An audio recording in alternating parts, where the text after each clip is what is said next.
Magandang araw po sa inyo, Sir Blair, at sa lahat ng mga katulad kong subscriber.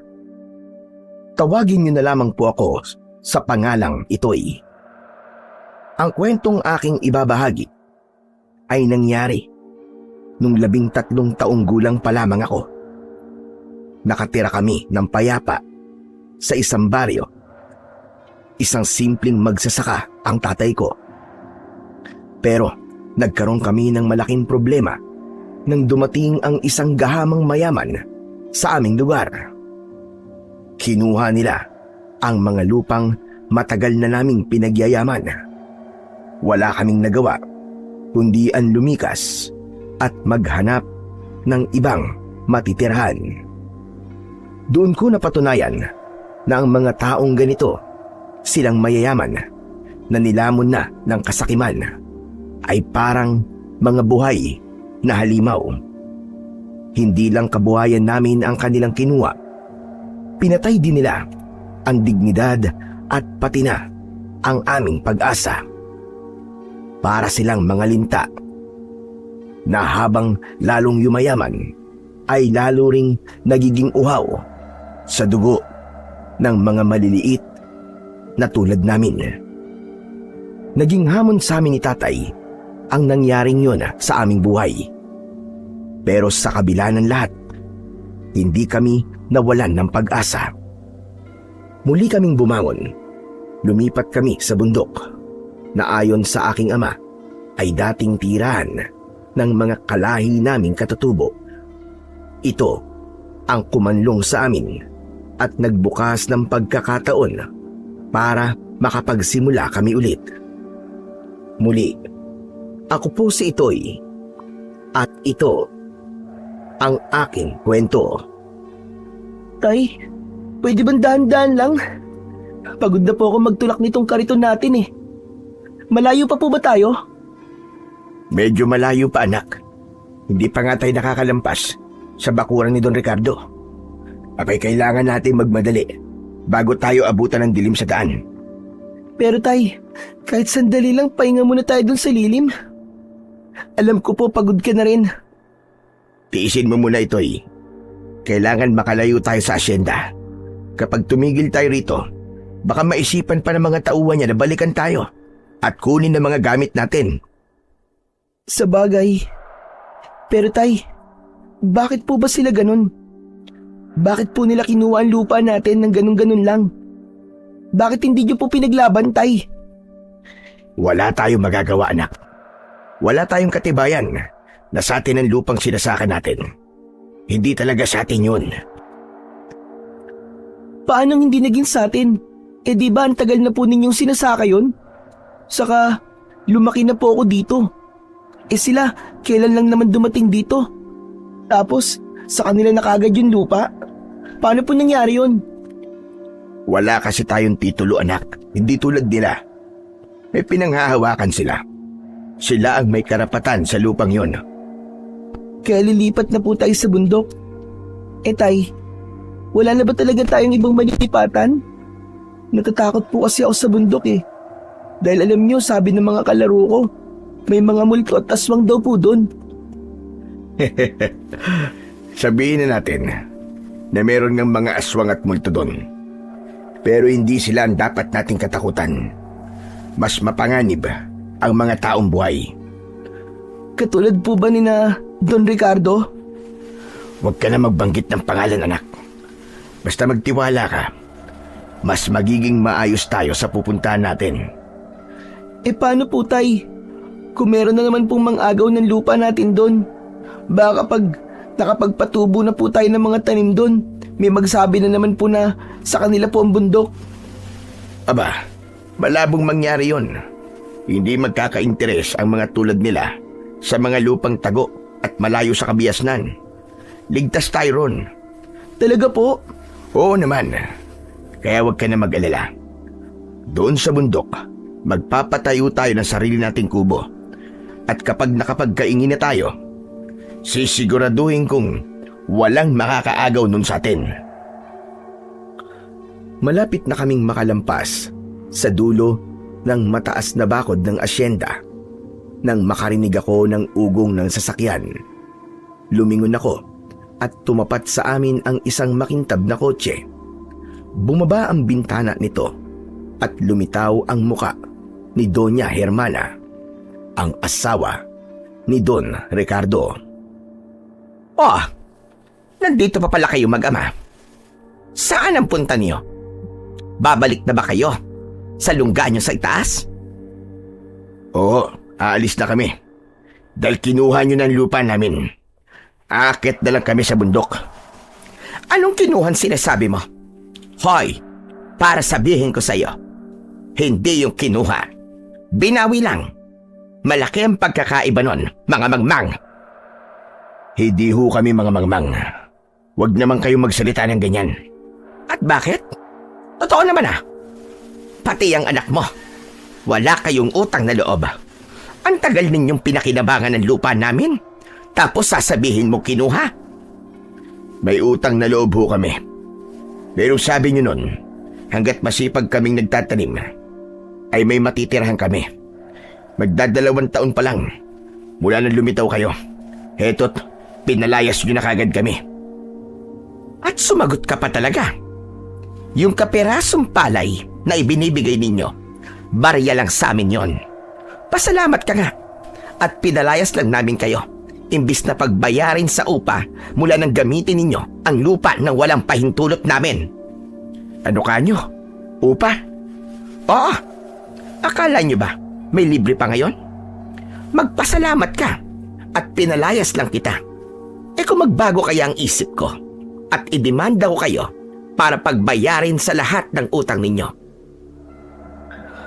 Nakita kong namutla si tatay. Biglang nagbago ang mukha niya. Nawala ang tapang at napalitan ng takot sa banta ng babae. Pasensya na ho. Hindi po kasi namin alam na meron palang may-ari ng lupang kinakaingin namin. Sige ho, aalis na ho kami. Huwag niyo na po kaming idemanda. O sige, hindi na. Nako, pasalamat ka. Magandang araw ko ngayon dahil kung hindi. At teka, gusto ko nga palag malaman mo na yung lupa na yon i-develop at gagawin ng resort. Alam mo ba kung ano ang maibibigay nun sa amin? Malaking pera, Lito. Maraming pera. Ganun ho ba? Di maganda. Ayos yan. Para lalo ho kayong yumaman. Talaga? Kaya sige na. Makakalis na kayo habang maganda pa ang mood ko. Doon kayo sa bundok. Doon. Kung saan kayo nababagay. Sige ho. Aalis na ho kami. Hinila ko ang kamay ni tatay. Masakit na sa tenga ang pananalita ng babaeng yon. Tay, tara na po. Huwag na po natin siyang pakinggan. Hoy, bata! Huwag kang nakikisali sa usapan ng mga matatanda. Wala kang modo Gusto mo bang ipakaladkad kita sa mga tauhan ko? Donya, sandali lang ho. Bata lang ho siya, pasensya na. Hindi po niya sinasadya. Hindi sinasadya. Bastos at walang breeding ang batang yan. Pareho kayong dugyot. Tama na po. Sobra na po kayong magsalita. Itoy, tumahimik ka. Humingi ka ng tawad ngayon din. Po? Pero tay... Sabi nang humingi ka ng tawad Wala akong nagawa nang hilahin ako ni tatay palapit sa sasakyan. Ramdam ko ang panginginig ng kamay niya sa takot. Sorry po, Doña Hermana. Hindi na po mauulit. Yan! Ganyan. Turuan mo ng mabuting asal ang anak mo.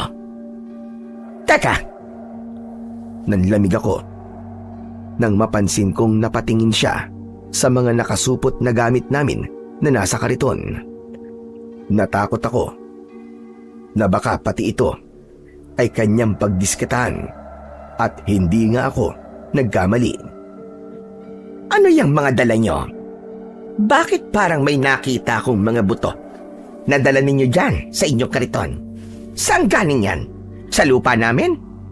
Aba, Bakit nyo dinala ang mga yan? Galing po ito sa mga tanim namin. Gagamitin ho naming pag-umpisa ng anak ko.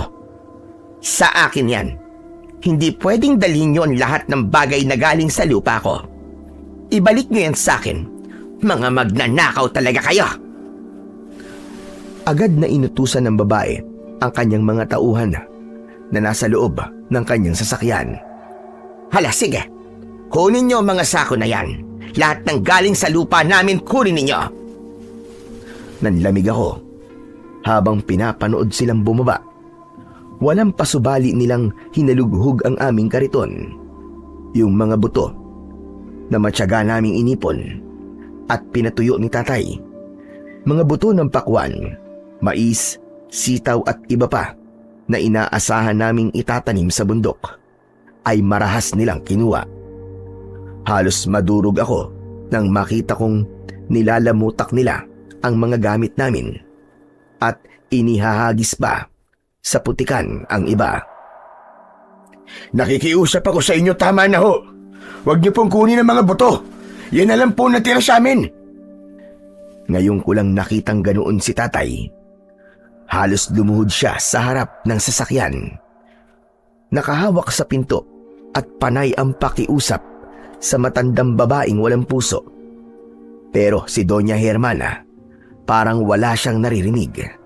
Nakatingin lang siya sa malayo habang pinapaypayan ang sarili. Lahat ng yan, bunga ng lupang pag-aari namin. Wala kayong karapatang kunin ang mga yan.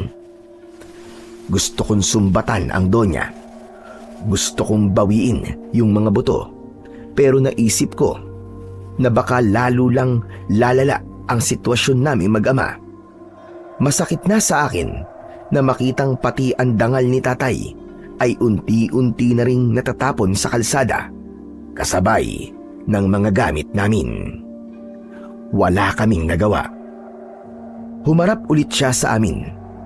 Ang mukha niya ay punong-puno ng pandidiri. Sige na, lumayas na kayo. Bumalik na kayo sa bundok nyo at doon kayo magpakabulok kasama ang mga unggoy. Ipinisara na niya ang bintana ng sasakyan at pagkatapos ay humarurot na ito. Nag-iwan ng makapal na usok na naging sanhi ng pag-ubo ko at ni tatay. Nanatili kaming nakatayo roon sa gitna ng kalsada. Gusto kong umiyak pero nangibabaw ang galit ko sa matandang babae. Tinignan ko si tatay. Nakatingin lang siya sa kanyang mga paa. Nasuot ang tsinelas na manipis at may tali pa ng alambre. Dahan-dahang lumuhod si tatay. Nakita ko ang panginginig ng kanyang kamay habang sinisimulang pulutin ang mga butong nalaglag na pwede pang isalba. Tay, tama na po. Wag na po, tay.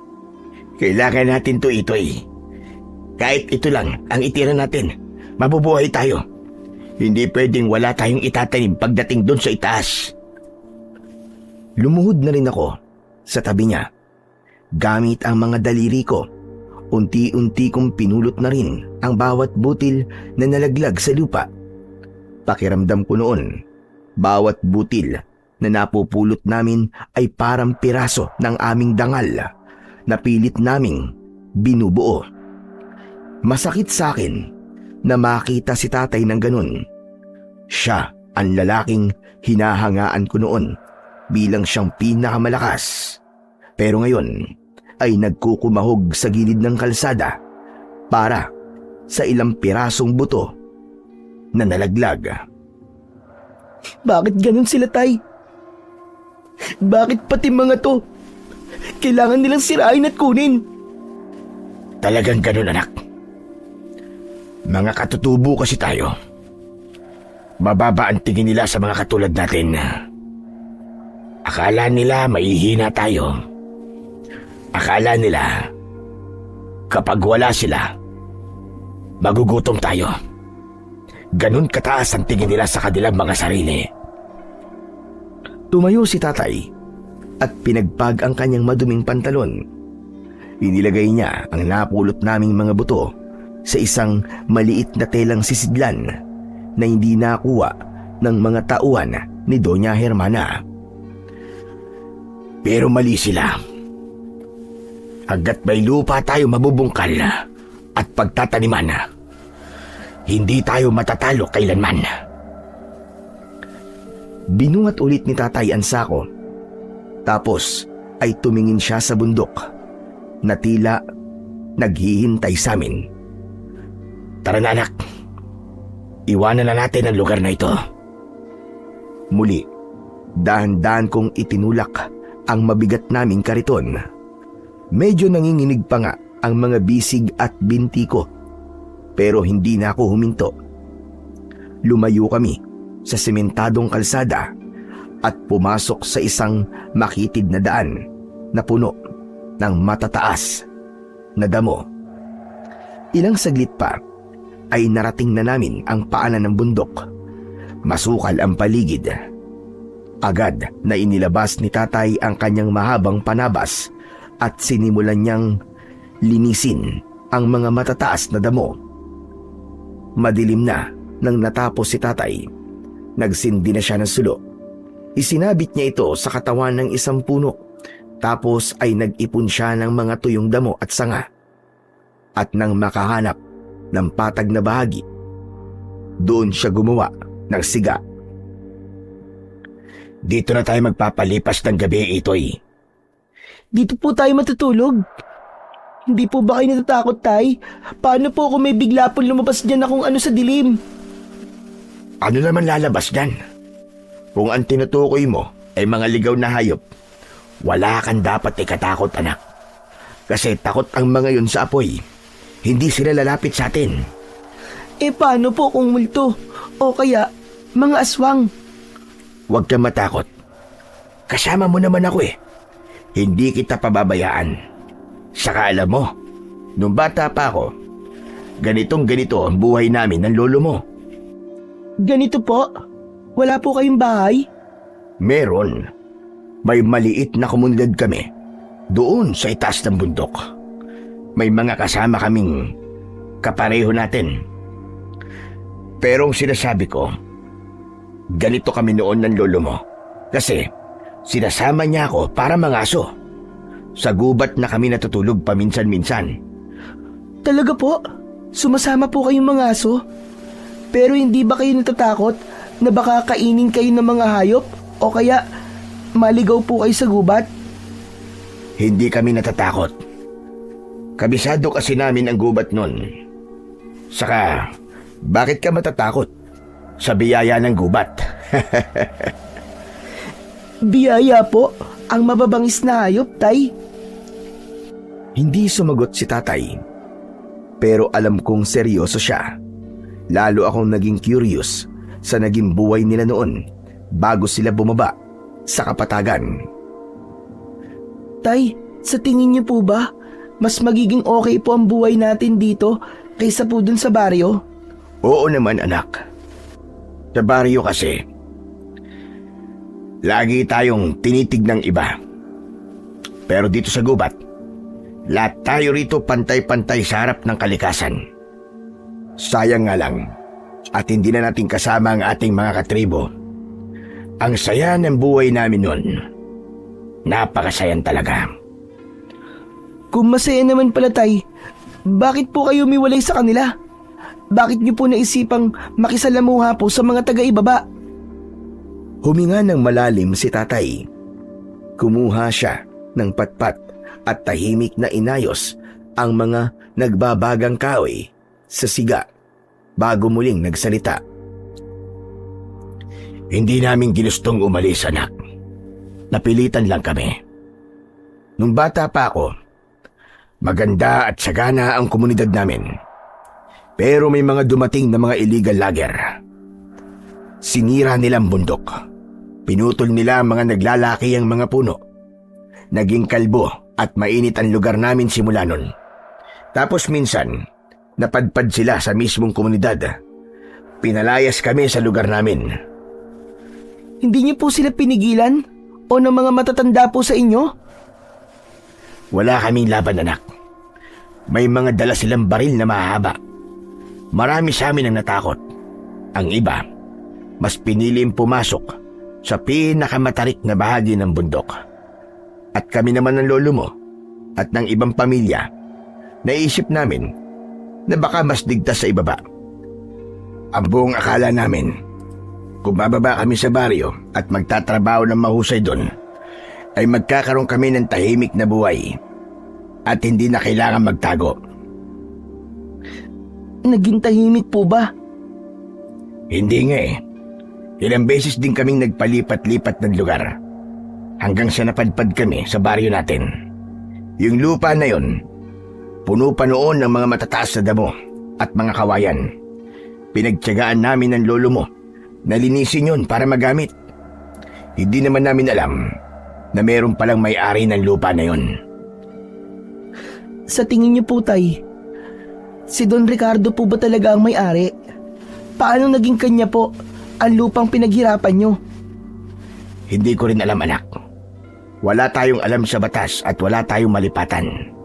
Kaya wala tayong magagawa kundi ang ibigay ang lupa sa kanila. Dapat pala, sumama na lang kayo sa mga katribo natin sa matarik na bundok. Baka mas maayos pa ang buhay natin ngayon. Siguro nga, anak. Pero kung di ako napadpad sa baryo, hindi ko naman makikilala ang nanay mo. Alam mo ba ang ibig sabihin nun? Opo, baka hindi niyo po ako naging anak. Tama ka. Kaya lang, madaya ang nanay mo eh. Iniwan tayo na maaga. Kaya nga po. Pero ayos na rin po yun, Tay. Alam niyo naman kung gaano siya pinahirapan ng sakit niya noon. At least ngayon, payapa na po siya. Wala na pong sakit. At higit sa lahat, hindi na po niya mararanasan ang panggigipit sa atin ng mga mayayaman. Hindi na niya po makikitang tinataboy tayo sa sarili natin lupa. Tumahimik si tatay. Huminga siya ng malalim at sinimulang ayusin ang aming kariton. Inilatag niya ang isang lumang banig sa loob nito. Mabuti pa matulog na tayo, anak.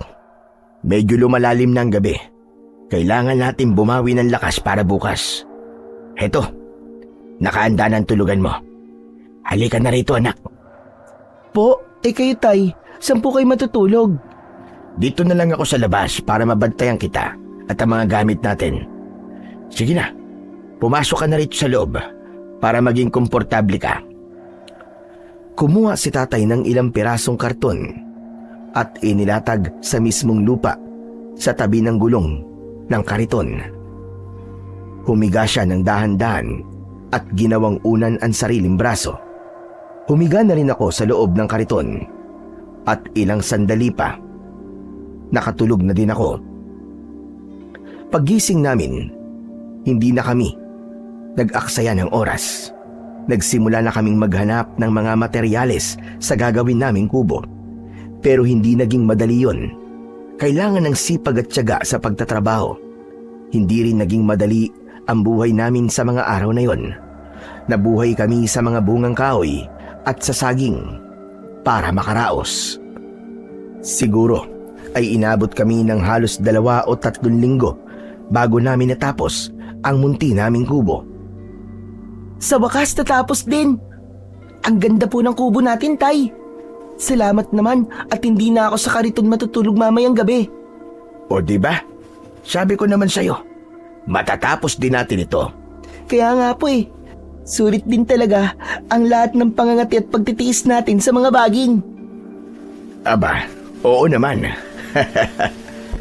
Saka sulit din po yung ilang araw na puro saging lang ang laman po ng tiyan natin. Tay, tao pa ba ako? Hindi pa ba ako mukhang matching? Loko ka talagang bata ka. Hindi pa naman. Pero may gagawin pa tayo. Sisimulan na natin ang pagkakaingin. Kaingin po? Ano po yun?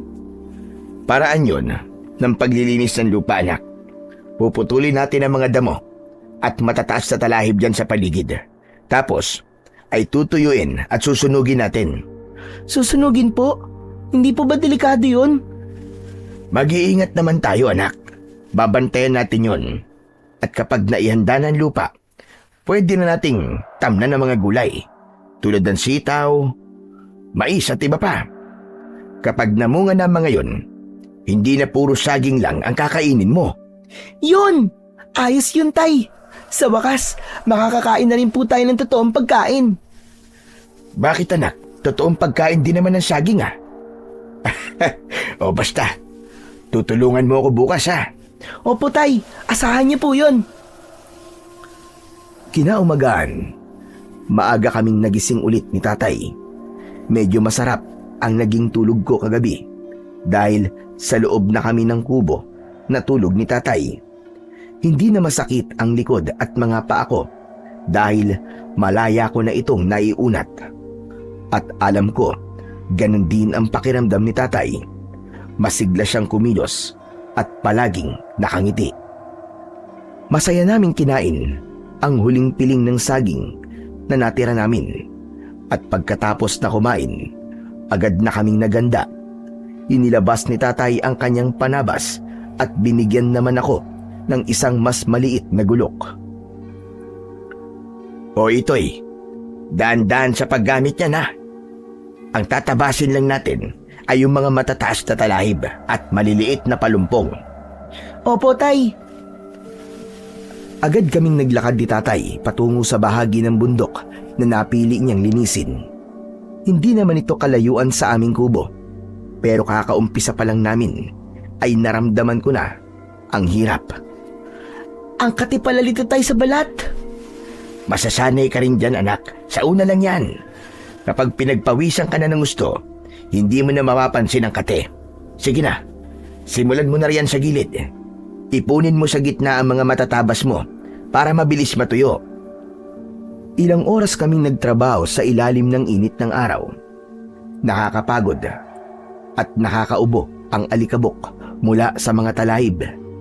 Pero tuwing nakikita ko ang determinasyon ni tatay sa paghahawan, nabubuhayan din ako ng loob. Mabilis na lumipas ang ilang araw. Dahil sa tindi ng sikat ng araw sa itaas ng bundok, mabilis na natuyo ang mga talahib at damo na aming tinabas. Handa na ang lahat para sa susunod naming hakbang. Ito'y, halika rito, anak. Simulan na natin ang pagsusunog. Lumapit ako kay tatay at itinuro niya ang mga nakatumpok na mga damo sa nilinis naming kapirasong lupa. Tay, sigurado po ba kayong ayos lang po magsunog dito? Baka mamaya magalit po mga bantay ng gubat. Huwag kang mag-alala, anak. Ilang gabi ko na itong idinadasal at ipinagpapaalam sa kanila. Siguro naman ay papayag na sila. O ano, handa ka na ba? Opo, Tay, handa na po ako. Kumuha si tatay ng isang dakot ng tuyong damo. Sinindihan ito at inilagay sa ilalim ng tumpok. Mabilis na gumapang ang apoy. Narinig ko ang lagitik ng mga nasusunog na sanga. Doon ka sa bandang itaas at ako naman dito sa ibaba, anak. Tignan mo yung ginawa kong guhit sa lupa, ha? Kapag nakita mong lumampas ng apoy doon sa guhit, paluin mo kagad para hindi kumalat ang apoy. Oh, heto ang pamalo mo. Mag-iingat ka, ha? Opo, Tay, sige po. Mabilis akong tumakbo paakyat. Nakita ko nga doon ang ginawang guhit ni tatay. Agad akong naghanda at nag-abang. Sa una, maayos ang lahat. Kontrolado namin ang apoy. Masaya pa nga ako habang pinapalo ang maliliit na apoy na lumalapit sa paa ko. Pero biglang nagbago ang ihip ng hangin. Mula sa pagiging banayad, bigla itong lumakas at mas tumindi din ang sikat ng araw. Biglang lumakas ang dila ng apoy.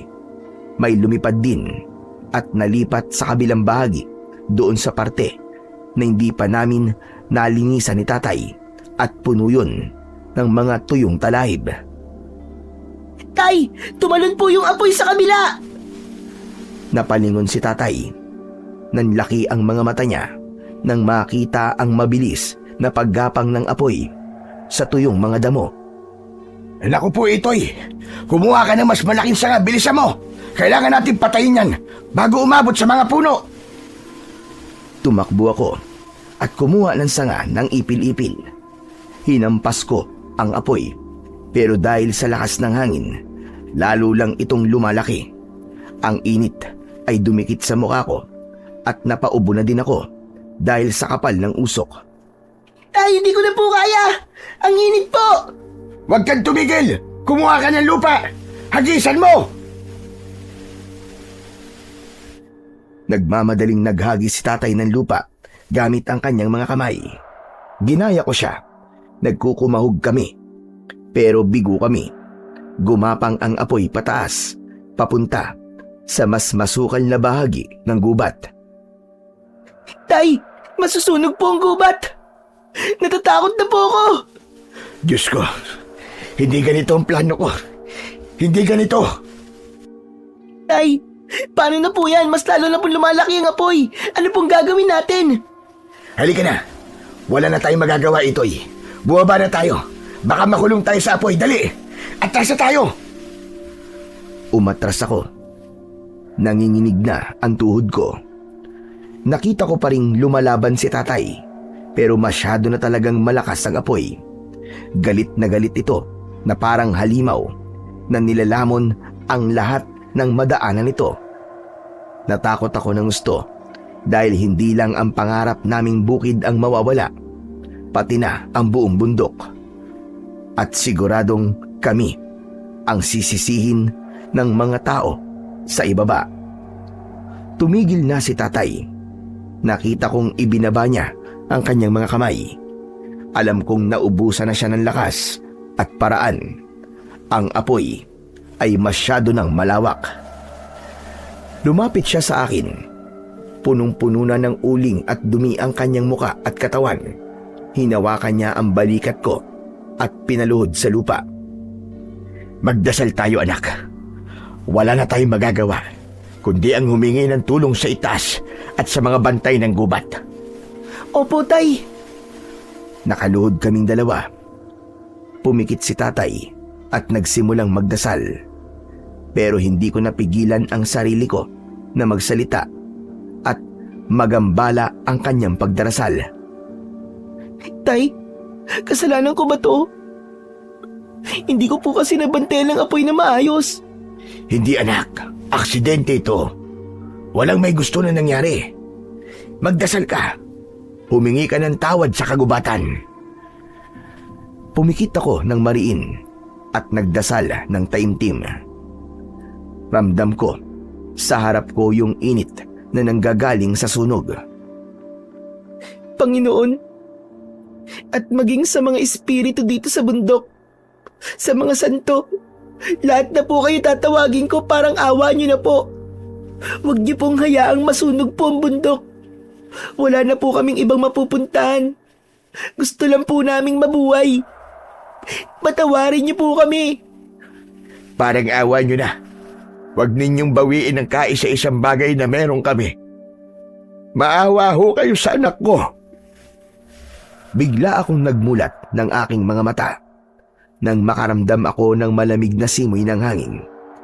Napansin kong biglang dumilim ang langit. Tay, tingnan niyo po ang langit oh. Mukhang uulan po. Kasabay ng pagdilat ni tatay ay ang pagdagundong ng malakas na kulog. At kasunod nito, bumuhos ang napakalakas na ulan. Malalaki ang mga patak na tumatama sa amin ni tatay. Diyos ko! Salamat! Maraming salamat at pinakinggan nyo kami! Tay, tingnan niyo. Namamatay na po ang malakas na apoy. Tumayo kami ni tatay at nagyakapan sa gitna ng malakas na ulan. Ang uling at alikabok na nasa aming katawan ay nahugasan na rin ng ulan. Tignan mo, anak. Napakagaling talaga ng dasal.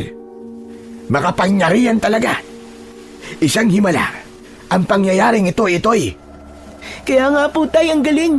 Para pong magic. Akala ko po talaga katapusan na po natin kanina eh. Mabuti na lang po talaga at umulan po ng ganito kalakas. Parang magic talaga anak, tama ka. Pero ganyang kabisa ang panalangin kapag wala ka ng ibang matatakbuhan. Kaya tandaan mo ito'y anak. Palagi ka lamang tatawag sa kanya at sa mga bantay natin dito. Lalo na sa mga panahong pakiramdam mo ay wala ka nang magagawa. Wag na wag mong kalilimutang kumapit sa kanila.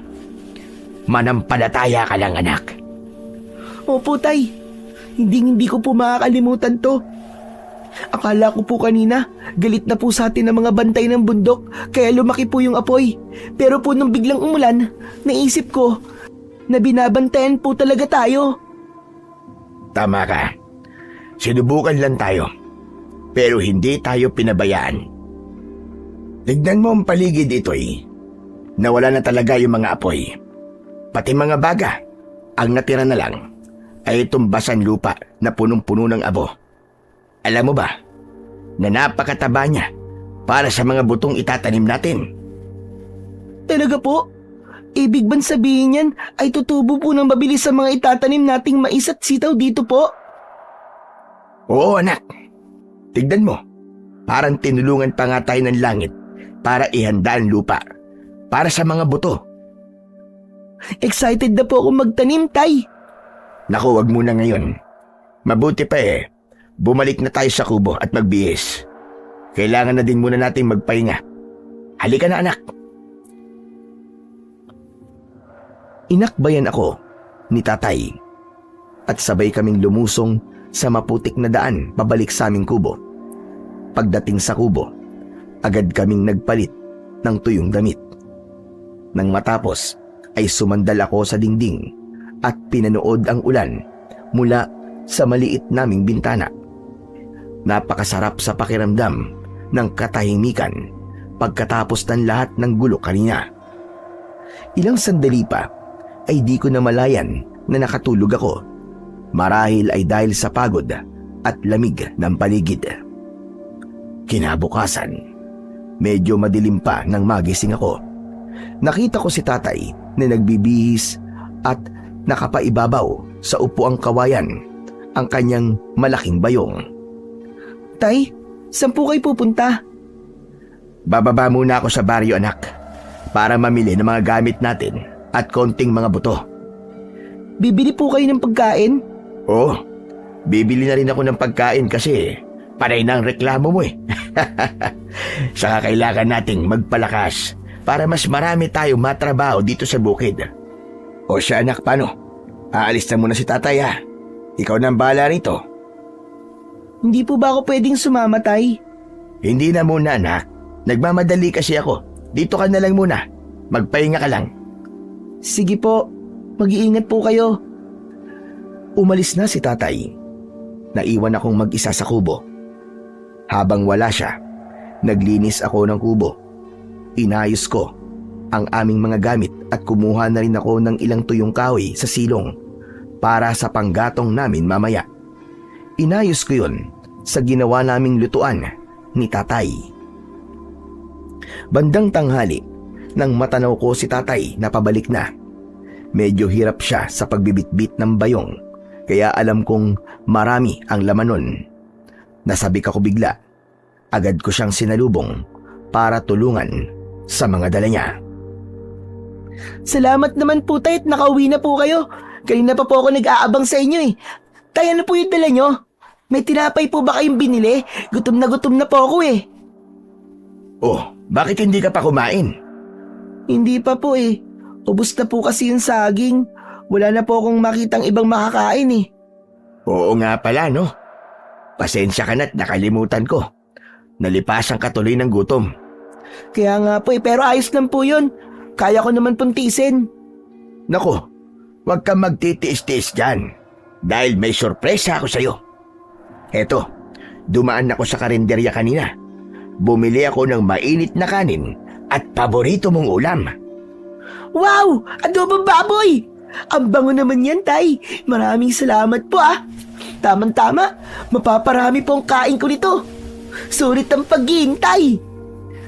O sige na. iayos muna natin itong mga pinamili ko para makakain na tayo ng sabay. Inilapag namin ang mga gamit sa loob ng kubo. Sa wakas, pagkatapos ng ilang araw na puro saging at bungang kahoy ang laman ng sikmura namin, makakakain na rin kami ng maayos. Mas lalo pa ako natuwa nang makita kong may mga biniling bigas at dilata si tatay. Pero habang inaayos ko ang mga yon, ay napansin kong hindi na siya kumibo. Lumapit siya sa may bintana at doon naupo. Nakatulala lang siya sa labas ng bintana at parang nanginginig ang mga kamay niya habang nagsisindi ng tabako. Tay, okay lang po ba kayo? Lumingon sa akin si tatay. Yung ngiti niya kanina biglang nawala at napalitan ng matinding pag-aalala. May nangyari po ba sa inyo, tay, habang nasa baryo po kayo? Wala, anak. Pero may masamang nangyari sa ibaba.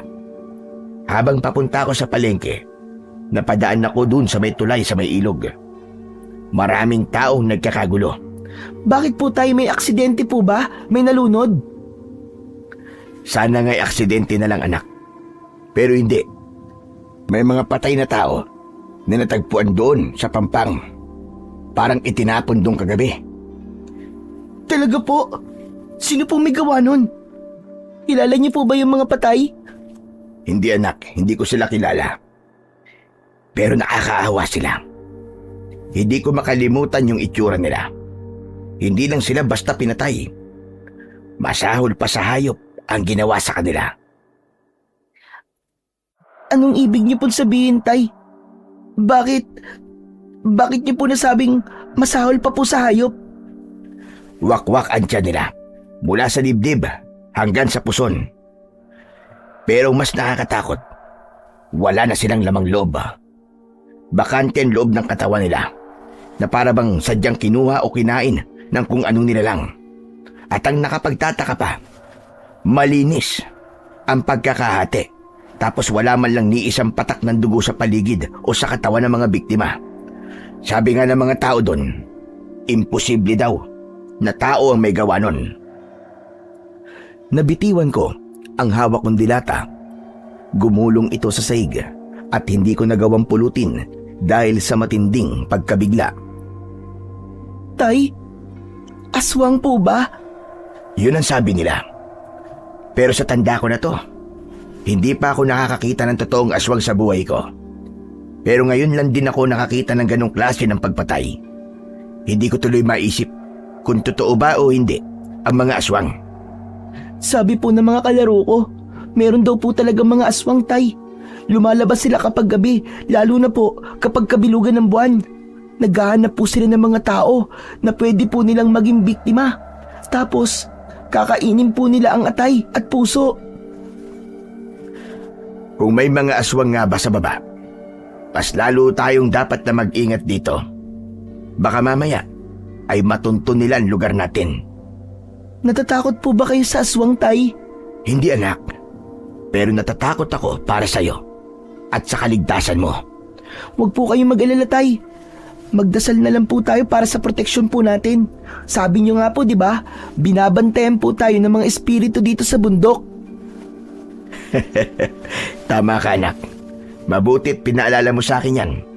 Pero kailangan pa rin natin maganda para kung sakali man na may maligaw dito at manggulo, kaya nating lumaban. May pagtatanggol natin ang ating mga sarili. Ano pong kailangan nating gawin? Magsasanay tayo, anak. Hindi pwedeng nakaupo lang tayo rito at maghihintay ng kung anong mangyayari. Ano pong klaseng pagsasanay, tay? Tuturuan kita kung paano ang mga so. Bakit naman po pangangaso, tay? Ano pong maitutulong niyan kung sakaling salakayin po tayo ng mga aswang? Makinig ka, Itoy, anak. Kapag alam mo kung paano hulihin ng isang mailap na babuira mo, kaya mo na ring bitagin o hulihin ang anumang masamang loob na papasok dito sa teritoryo natin. Talaga po? Huminga ako ng malalim. Medyo kinakabahan ako, pero nakaramdam ako ng konting excitement dahil bago sa akin ang gustong ituro ni tatay. Saka tama si tatay. Kailangan ay maging handa kami at hindi kami magpapatalo ng ganun lang. Sige po tay, turuan niyo po ako. Gusto ko po, maging kasing galing niyo po ako sa pangangaso para kahit wala po kayo dito sa bahay, kaya ko pong protektahan ang sarili ko. Yan ang anak ko. O sige, bago tayo magsimula sa practice, kainin muna natin yung adobo at kanin. Magpalakas tayo ng katawan. Dahil simula mamaya, mangangaso na tayo. Masarap ang kain namin ng tanghalian. Malinamnam ang adobong baboy. Doon sumagi sa isip ko na mabuti din na matuto aso. Hindi lang dahil sa gusto kong matuto kung paano ko ipagtatanggol ang sarili ko, kundi para na rin makatikim kami ng masarap na ulam ni tatay.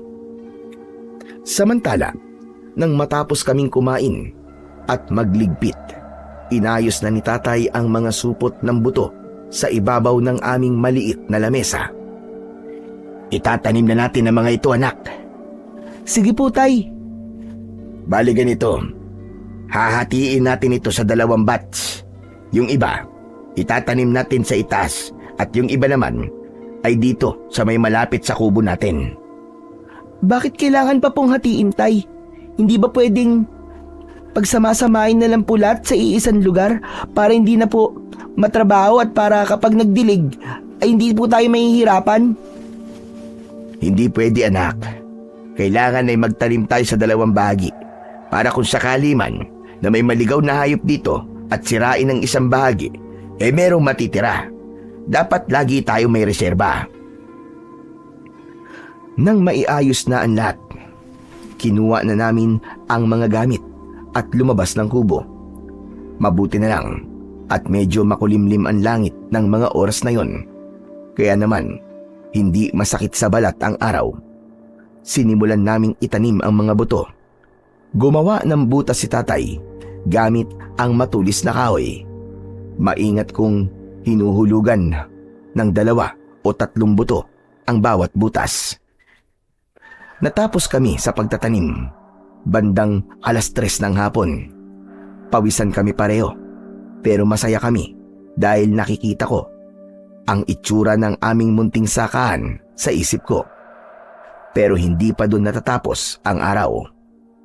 Pag-uwi namin sa bahay, ay agad niyang inilabas ang isang lumang pana at palaso. Hala, may ganyan ka palang gamit tay. Oo naman. Nung bata pa ako, ito ang gamit ko sa pangangaso. At siya namang ipapamana ko sa'yo. Talaga po? Kaso lang, hindi naman po ako marunong gumamit niyan eh. Kaya nga kita tuturuan eh. Huli ka na. Doon tayo sa banda ron. Naglakad kami ng kaunti palayo sa kubo. Nang nakarating kami sa isang patag na bahagi, malapit sa malalaking puno, inabot sa akin ni tatay ang pana. Mabigat ito at gawa sa pinanday na bakal. Hawakan mo rito sa gitna. Huwag masyadong maigpit. Dapat ay relax lang ang iyong palad para hindi manginig ang iyong asinta. Itinuro ni tatay ang tamang tayo. Dapat ay bahagyang nakabuka ang mga paa at diretso ang likod. Kinuha niya ang isang palaso na ang dulo ay gawa sa matulis ding bakal. O sige, ganyan nga anak. Ipasok mo ang dulo ng palaso sa pisi. Hilahin mo hanggang sa umabot sa iyong balikat at sa tapat ng iyong panga. Gamitin mo ang lakas ng likod mo. Tay, ang hirap. Ang higpit. Hinga ka muna ng malalim, tapos ay dahan-dahan mong banatin. Isipin mo na bahagi ng iyong braso ang pana at palaso na yan. Sige, gawin mo. Banatin mo. Kaya mo yan. Muli kong sinubukan. Nag-concentrate ako at nagawa ko nga matapos lamang ang ilang segundo. O sige, ngayon naman, bitiwan mo na. Binitiwan ko ang nabanat na pisi. Sa sobrang lakas ng pitik, muntik pa akong mawalan ng balanse. Ang palaso ay lumipad ng mabilis pero tumama lang ito sa lupa. malayo sa puno na siyang dapat kong target. Ayos lang yan. Sa umpisa talaga ay mahirap. Magtiyaga ka lang anak. Matututunan mo rin yan ng mahusay kagaya ko. Heto, tignan mo. Kinuha sa akin ni tatay ang pana at palaso. Sa isang iglap, nagbago ang tindig niya. Ang maamo niyang muka kanina ay naging seryoso at matalas ang tingin. Hindi siya huminga habang hinihila ang pisi. Sa isang kisap mata, binitiwan niya ito. Bumaon ng palaso sa gitna mismo ng puno. O ano, nakita mo ba yun? Ang galing, Tay! Ang astig niyo po talaga! Idol na idol talaga kita, Tay! Ang galing-galing mo! Siyempre. At yan ang ganyan dapat mong matutunan. Ano, gusto mo ba ulit subukan? Tumango ako kay tatay. Tapos ay muli akong sumubok. Sa muli kong pagbitaw, ganun pa rin. Sa lupa pa din ang tama. Ayos lang yan anak. Hindi naman tayo nagmamadaling matuto ka kagad. Basta magtiyaga ka lang at makukuha mo din ang tamang pag-asinta. Salamat po, Tay, ah. Hayaan niyo po at palagi po ako mag-iensayo. Tama anak. Mag-ensayo ka na mag-ensayo. Dahil kapag natuto kang pumana ng mailap na hayop sa gitna ng gubat, hindi ka na mahihirapan kung sakaling may masamang nilalang na sumalakay sa atin dito. Ang aswang ay parang hayop din. May amoy, may tunog at may galaw. At may takot din sila sa matutulis na bagay. Sa sinabing yun ni tatay, mas lalo pa akong ginanahan. Hindi ako tumigil kahit na puro sablay. Hanggang sa huling tira ko. Bumaon ng palaso sa gitna ng puno. Doon mismo sa tinamaan ng tatay ko. Tay! Natamaan ko na! Kita niyo po yun! Ang galing ko, Tay! Nagawa ko po! Yahoo! Magaling anak, magaling! Nakangiting sabi ni tatay habang tinatapik ang balikat ko. Ramdam ko ang labis na pagmamalaki niya. Sa wakas, pagkatapos ng maraming sablay, nagawa ko ring itama ang palaso sa gitna ng puno. Ang sarap sa pakiramdam. Samantala, dahil magtatakip silim na, nagpasya kaming bumalik sa kubo. Nang makabalik na kami, ay hindi pa rin nagpahinga si tatay. Inilapag ko ang pana sa aming papag, habang siya naman ay dumiretso sa isang sulok kung saan nakatago ang kanyang malaking batong hasaan. Kinuha niya ang kanyang paboritong itak at ginagamit pa niya nung nasa hasyenda kami. Tay, kailangan bang hasain ng gusto yan? Matalas naman na yan, Tay, ah. Parang kailan lang po nung huli niyo pong hinasayan. Hindi kasi sapat yung basta matalim lang anak. Kailangan ay matalim na matalim para makasugat ka ng aswang. Sinubukan ni tatay ang talim sa pamamagitan ng pagdaan nito sa isang hibla ng kanyang buhok. Nang mahati ito ng walang kahirap-hirap, tumango siya ng sunod-sunod. Ayos na to. Matalim na. Kumuha siya ng isang basahan na may konting langis at maingat na pinunasan ang bakal para hindi ito kalawangin. Inilagay ni tatay ang itak sa kanyang bewang. Parang nakahanda siya anumang oras. Nang matapos, ay agad niya akong inutusan na isarado ang mga pinto at bintana. Lumipas ang mga araw at gabi. Wala namang anumang masamang nangyari sa amin ng tatay ko. Unti-unting nawala ang takot na nararamdaman namin sa unang gabi. Naging maayos ang takbo ng buhay namin sa bundok. Sa umaga, abala kami sa pag-aalaga ng aming mga tanim. Hanggang sa sumibol na ang iba. Sa hapon naman ay nagpapatuloy kami sa pagsasanay. Dahil sa tiyaga ni tatay na master ko na ang paghawak ng pana at palaso. Hindi na ako sumasablay sa pag-asinta at kaya ko na ring gumalaw ng tahimik. Isang gabi, naisipan ni tatay na dalhin ako sa ibang bahagi ng gubat. Ngayong gabi, susubukan na natin mga aso, anak. Kailangan na rin natin subukan yung galing mo. O ano, handa ka na ba, Itoy, anak? Opo tay, handa na po ako. Saan po tayo pupunta? Doon tayo sa gawing itaas, sa may malapit sa bangin. Maraming baboy ramo doon na lumalabas kapag ganitong madilim ng buwan. Minsan nakita ko na sila doon. Sige tay, tara. Tamang-tama, namimiss ko na rin pong mag-ulam ng adobong baboy. Pumasok kami sa masukal na bahagi ng gubat at umakyat sa itaas. Maingat ang aming naging mga hakbang. Nakasunod lang ako sa likod ni tatay. Pero habang naglalakad kami papunta sa eksaktong lugar na sinabi ni tatay, ay may nadaanan kaming isang malaking kuweba. Biglang tumigil si tatay. May narinig kaming mga boses ng tao. Huwag kang maingay, anak, ha? Hindi natin alam kung sino mga yan. Kailangan natin mag-ingat. Dahan-dahan kaming gumapang palapit sa bukana ng kuweba. Nagtago kami sa malalaking bato at makakapal na halaman. Sumilip kami ng kaunti, pero puro kadiliman lang ang nakikita namin. Intindi niyo ang sitwasyon. May problema tayo sa lumang kuta. Hindi na ligtas doon dahil masyadong malapit na sa mga nagroronda. Kailangan na naming humanap ng bagong tirahan para sa buong kulto. Itong lugar na to, hindi ba pwede dito? Mahirap dito, malamig, madilim at kulang sa pagkain. Hindi kami sanay sa ganitong lugar.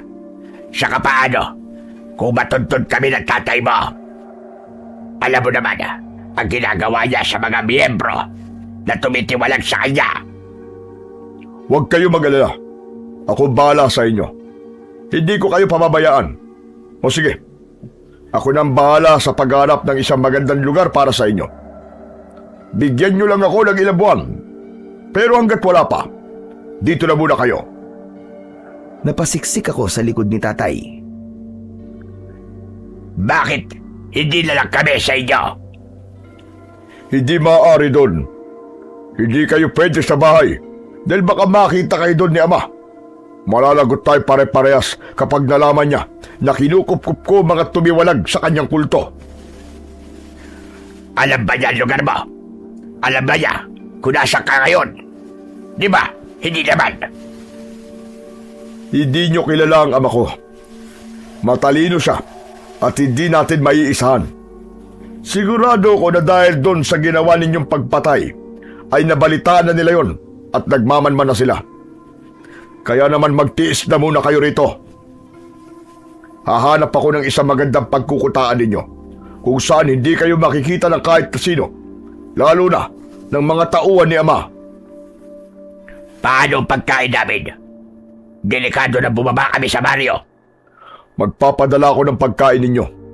Mag-uutos ako sa mga tauhan ko na bigyan kayo ng pagkain. Iiwan namin yon sa may malaking puno ng balete sa ibaba. Huwag kayong lalabas ng kuweba kapag maliwanag ang araw. Maliwanag ba? Oo, kaya lang. Huwag nang matigas ang ulo. 3 pa lang tayo. Hindi pa natin kaya ang grupo ni Ama. Kailangan muna natin magpalakas ng puwersa. Hindi pwedeng padalos-dalos tayo. Dahil kapag tayo ay nagkamali at matuntun kayo dito, patay tayong lahat. Sige, dito na po muna kami. O siya, sige na. Aalis na ako at marami pa akong gagawin sa baryo. Kayong dalawa, kapag nagugutom kayo, maraming baboy ramoron sa may malapit sa bangin. Pagtyagaan nyo na lamang muna yon. Kung nauuwaw at nagugutom kayo, sa sariwan dugo at laman.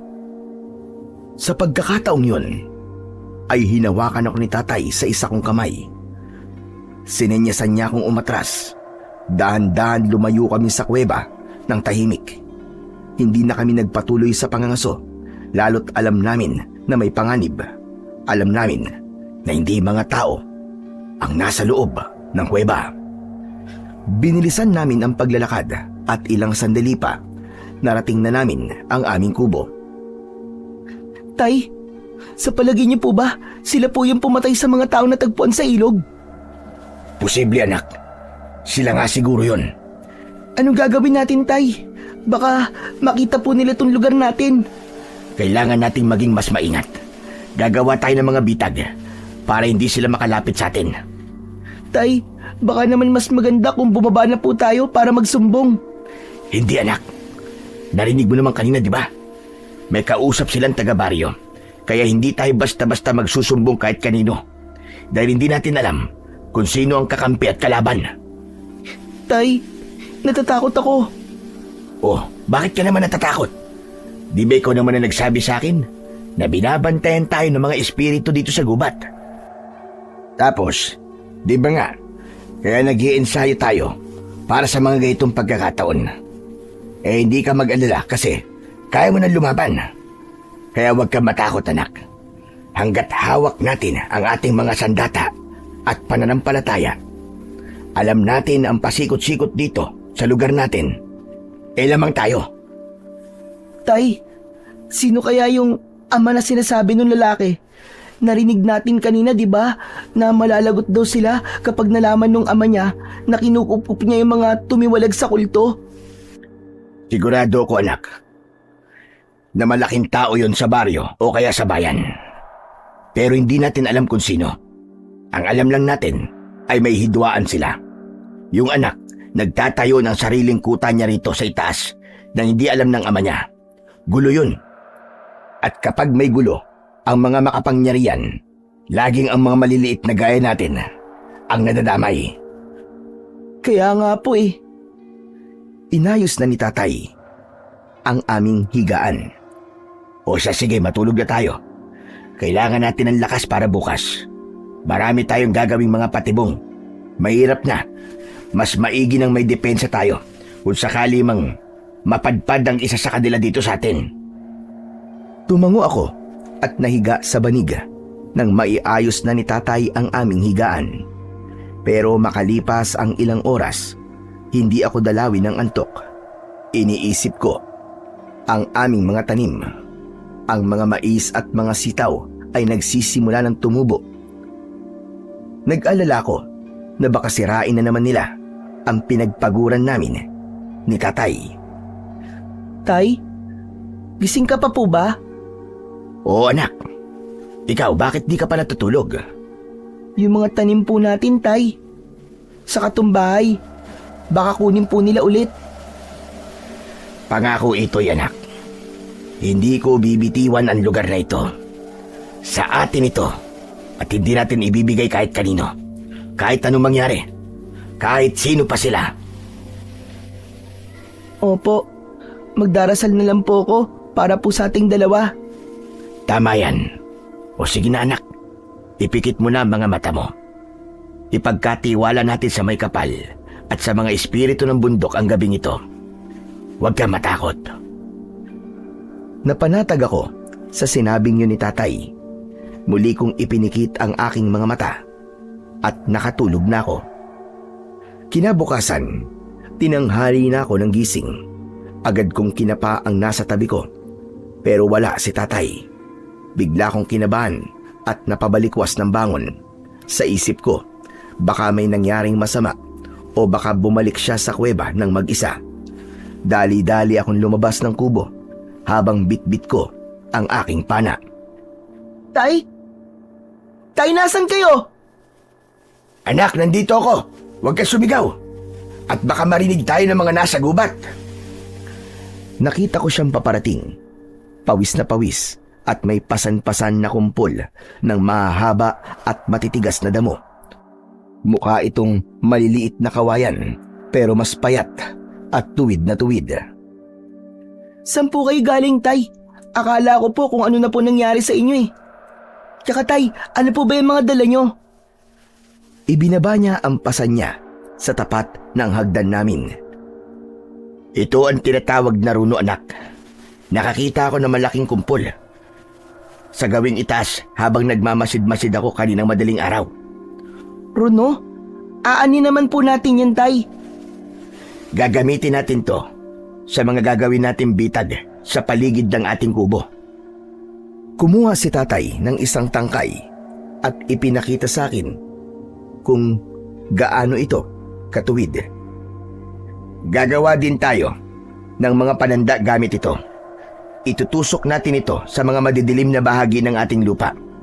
Kapag nakita nating nabali o natumba mga ito, ibig sabihin ay may pumasok sa teritoryo natin nang wala tayo. Ang galing po ah! Marami palang magagawa ang damo na yan para sa atin. Aba, hindi lang yun anak. Dahil iisa na lang ang palaso na natira sa luma kong sandata. Kaya ito ang gagawin natin palaso. Talaga po? Pwede po yan? Oo naman. Tatapyasin lang natin ang dulo nito. Tapos ay patitigasin sa apoy at lalagyan ng kaunting bigat sa may unahan. Magiging magandang uri na ito ng palaso. Malayo din ang malilipad nito kumpara sa palaso na gawa sa bakal o kaya ng kawayan. Kumuha si tatay ng kanyang itak at naupo kami sa silong ng kubo. Sinimulan naming linisin ang mga runo. Inalis namin ang mga dahon nito hanggang sa lumitaw ang maputi at makinis na katawan ng damo.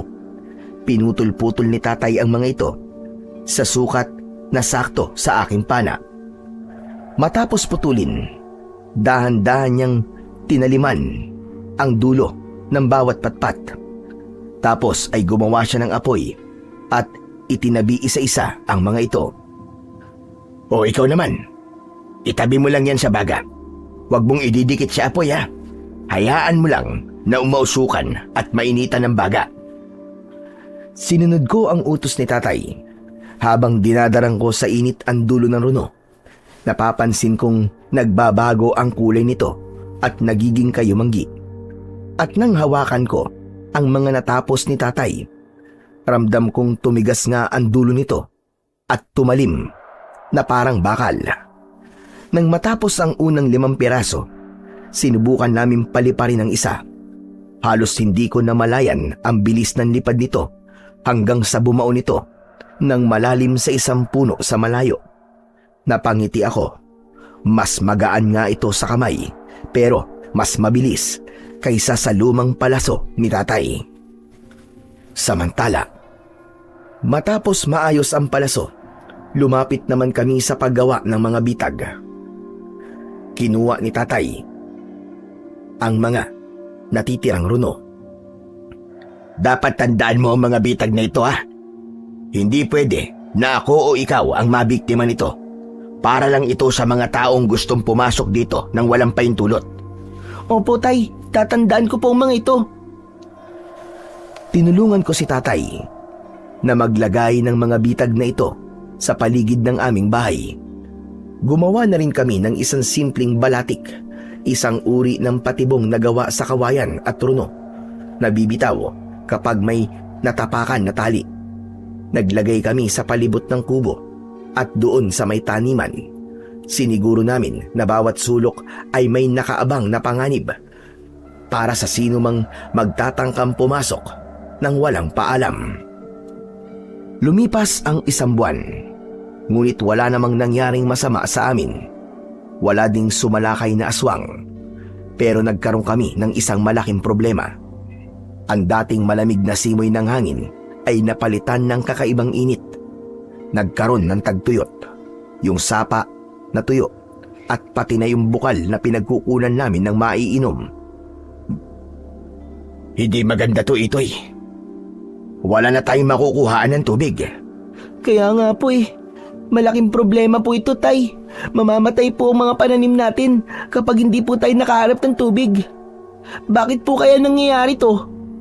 Sa palagay ko, Itoy, may kinalaman ito sa mga naninirahan sa kuweba. Ang kasamaan kasi at yung mga ritual na ginagawa nila, nilalaso nito ang balanse ng gubat. Kaya ngayon, parang naisumpa na ang lupang ito. Saka baka nagagalit na mga espiritong bantay. Tay, ano pong gagawin natin? Aalis na po ba tayo dito? Hindi anak. Ang kailangan lang natin ay gumawa ng paraan. Kung walang tubig dito sa taas, kumuha tayo sa ilalim ng tubig.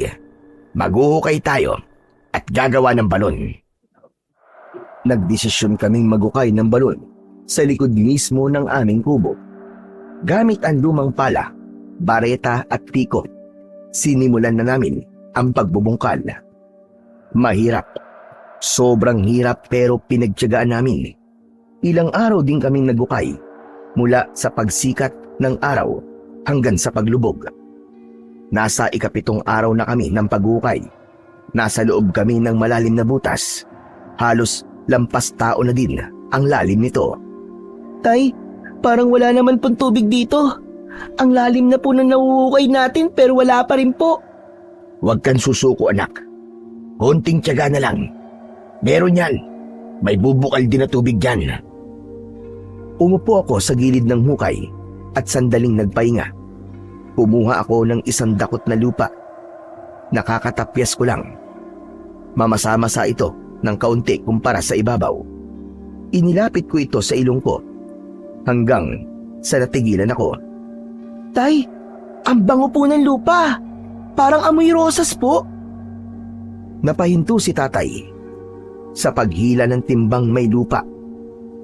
Kumuha din siya ng putik at sininghot ito ng malalim sabay umiling. Wala naman ito ya. Amoy lupa pa rin naman. Baka guni-guni mo lang yan dahil sa gutom at uhaw mo. Mabuti pa ay magpahinga ka na lang muna. Ako rin. Ibababa ko na ang lubid at umakyat ka na dito. Hindi po, Tay. Sigurado po ako mabango po talaga ang lupa. Saka, mamasa-masa po. Sa palagay ko malapit na po tayo tulad mo ng sinabi nyo kanina. Konting hukay na lang po at magkakatubig na. Muli kong binareta ang lupa. Tumama ang bakal sa isang matigas na bato sa ilalim. Subalit pagkatapos nun, may narinig kaming malakas na singaw. Tay, ano yun? May sumisingaw po sa ilalim. Umatras ka ito eh. Baka kung anong hangin yan. Agad akong sumandal sa gilid at napahawak sa lubid na ibinaba ni tatay. Pero kasunod ng singaw na yon ay biglang may bumulwak na tubig. Pero hindi ito basta umagos o bumukal lang. Para itong balisuso o apa na bumubulwak ng paikot at pataas. Ang tubig ay hindi marumi o maputi. Kumikinang ito na parabang kristal kahit nahahaluan pa ng putik. Itoy, umakyat ka na, dali! Agad akong kumapit sa lubid at mabilis na umakyat bago pa man mapuno ang balon. Ramdam ko sa paanan ko ang malamig na tilamsik ng tubig na mabilis ang pag-angat. Pagdating ko sa itaas, agad kong inabot ang kamay ni tatay para tulungan akong makaahon. Hingal na hingal ako at napaupo kami sa damuhan habang pinagmamasdan ang milagorong nangyayari sa harap namin. Umaapaw na ito at dahan-dahang dumadaloy palabas ng balon. Tay, amuyin niyo po. Sa tubig nang gagaling po mabangong amoy. Aba, oo nga no. Tama ka, anak. Para tayo ngayong sinabuyan ng maraming talulot ng rosas. Ang bango. Muling sumalok si tatay ng tubig at sinubukang inumin ito. Aba, ayos ah. Manamis-namis ang tubig, anak. Subukan mong uminom. Sumubok din ako. Pagdampi na pagdampi pa lang ng tubig sa labi ko, parang nawala na ang lahat ng hapdi ng paltos sa mga kamay ko. Matamis nga ito at mas masarap pa sa anumang bukal na natikman namin ni tatay. Hindi na kami nag-aksaya ng oras. Agad kaming kumuha ng mga kawayang tubo at agad na iniayos ito para maging daluyan ng tubig papunta sa aming mga pananim. Ng mga sumunod na araw, ang taniman namin ay biglang nagbago. Tay, tingnan nyo. Namumunga na po mga kalabasa natin. Ang lalaki po. Tapos yung mga sitaw po natin, ang daming bunga. Yung mga mais, tay, tignan nyo. Naging green na po yung daon, tay. Ang galing! Milagro ito, anak. Siguro ay niregaluhan tayo ng mga espiritu ng bundok dahil sa hindi natin pagsuko. Tignan mo ang paligid natin. Napatingin nga ako sa labas ng aming bakod. Ang buong gubat ay parang natuyot, naging kulay kape at mainit. Pero ang aming munting lupa sa gitna ay kulay luntian at buhay na buhay ang mga tanim. Para kaming nasa isang paraiso sa gitna ng impyerno. Maswerte talaga tayo, anak. At palaging dinidinig ng mga espiritu ang ating mga dasal. Kaya nga po, sa wakas, hindi na po tayo mauuhaw at hindi na rin po tayo magugutom, Tay. Naging masagana nga ang buhay namin matapos ang milagrong yun sa balon.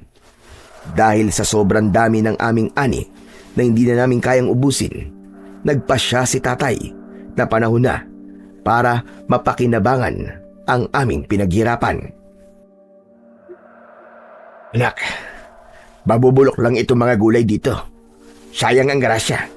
Mabuti pa ay bababa ako para dun ibenta sa bayan ng mga ani natin. Para may pambili tayo ng asin, kape, gatas at iba pa. Opo, Tay, sige ho. Pero kung marami kang mapagbibilan, bumili ka na din po ng karne para naman po may pagsaluan po tayong masarap mamayang gabi. Walang problema, anak. Salamat talaga sa Diyos. Ang dami ng ani natin. Hindi ya tayo pinabayaan.